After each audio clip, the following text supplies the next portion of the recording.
This is a spoken word titled Terry by Jessica Gerlach and Yeshua. Hey Terry. Let me do an aside by your side real quick.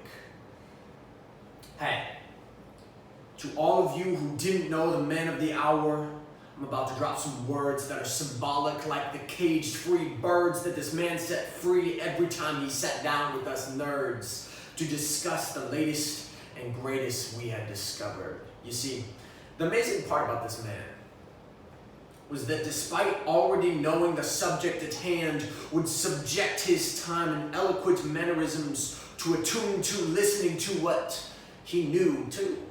True, he was wild and eccentric, but like the law of concentricity did his every action bring others closer together, miraculously without reactions reacting into disputes, but instead responses that resulted in new shoes, fresh souls, for people who needed to learn how to walk right again.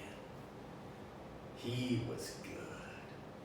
And no trend of the hipsters would ever bend him away from wearing the same red plaid shirt with hiking boots, staking his claim on every mount that he preached on like a convex caveman, letting everything in his heart of hearts bare.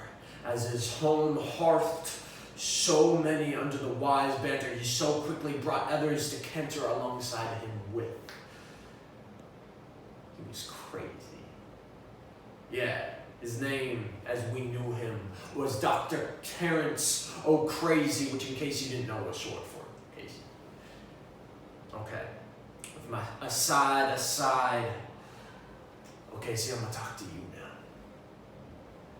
These people can perpetrate the persistent echoes of the truth that I acquired and aspired to appropriately appropriate aproportionately in my acute life. You see, the sign that I knew your tangents were actually quite transcendent took place when I saw you cry for the first time.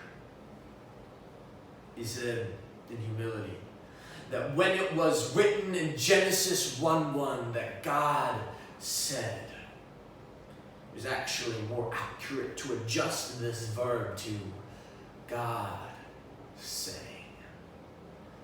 And you cried but passionately persisted with God saying you not because you were useful. God saying you because you were beautiful. If any of you question your worth, just know that you are a symphony that God thought that the world needed to hear. And so here at your deathbed, just a few days previous, I sing the now silent symphony of the greatest saint I ever had the honor and privilege to know. Like soliloquies or songs of old, this poem may not be orderly or pretty or make much sense to most anyone else. It's not for them.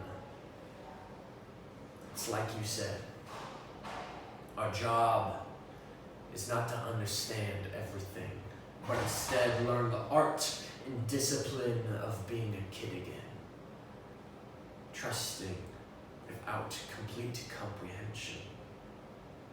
Kids just have a keen understanding that their dad knows more than they do, and that he cares for me,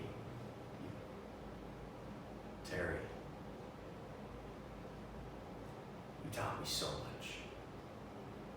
You taught me that today is day 41, the day after the 40 days of waiting and laying about, faking and breaking the character constantly of the good Christian.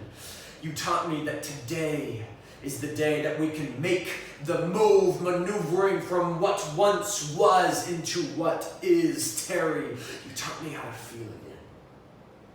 And that this pen-hidden artery was not a shameful symptom of an over-empathic attitude. You said that my sorrow taught others how to feel again. You repurposed me again You purposefully repurposed me by purchasing my trust through the currency of time spent intentionally alongside me. Terry, you are my friend. My words are failing me, and so I shall succumb to the ineffable reality that there is now an absence present in this heart and the halls through which we both roamed recklessly.